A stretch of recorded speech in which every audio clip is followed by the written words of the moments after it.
The practical life area is usually located near the kitchen in our bright, spacious classrooms.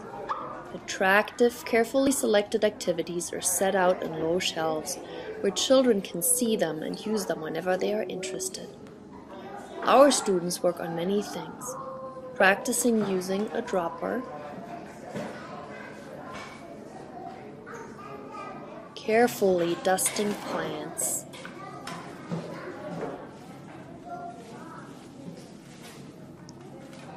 learning about mixing colors, again using a dropper and strengthening the 3 fingers they will need for writing. Practicing pouring water, notice the mat and the little sponge that assists the young man in cleanup.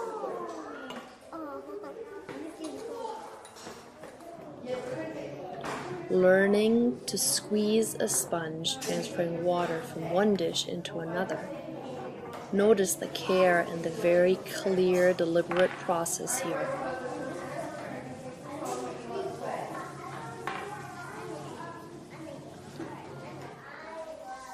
Learning to string beads.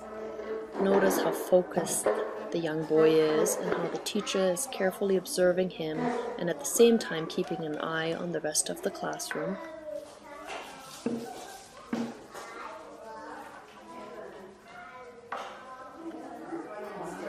Learning to sew. See how she really focuses on her work. Another work that strengthens the fingers she will need later on as she learns to write. Our students learn to do these activities so carefully during one-on-one demonstrations. Watch as this teacher shows in slow, deliberate movements how to fold a napkin. Few words and an emphasis on doing each step carefully, precisely. Notice how this little girl of maybe 3 focuses on her work, repeating carefully what the teacher showed her.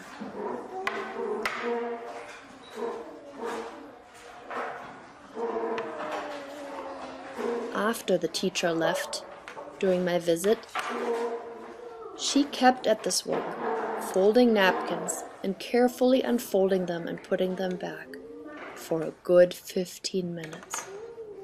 As you'll watch, you'll notice her face. You'll see how she concentrates on her work, and you'll see how she carefully repeats the exact steps that the teacher has shown her.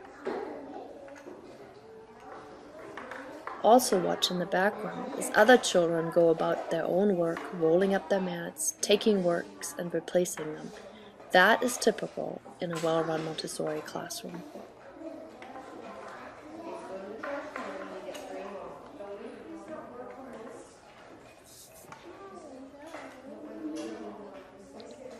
Folding napkins is a simple task. Washing a table in Montessori is a long, multi-step process. Watch here as this boy takes his work from the shelf and puts it on the floor.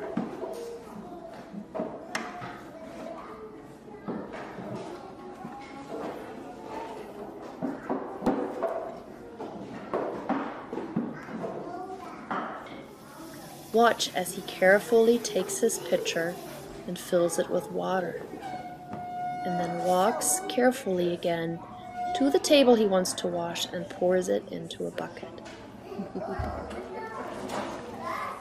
As he then thoroughly wets the table, all over, the top, all around it, and the sides and the legs.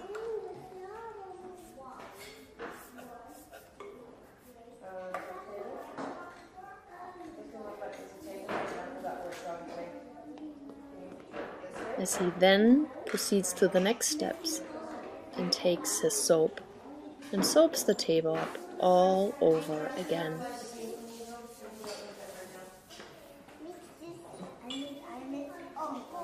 Last, he creates suds, then wipes it up, and at the end, he cleans up his work.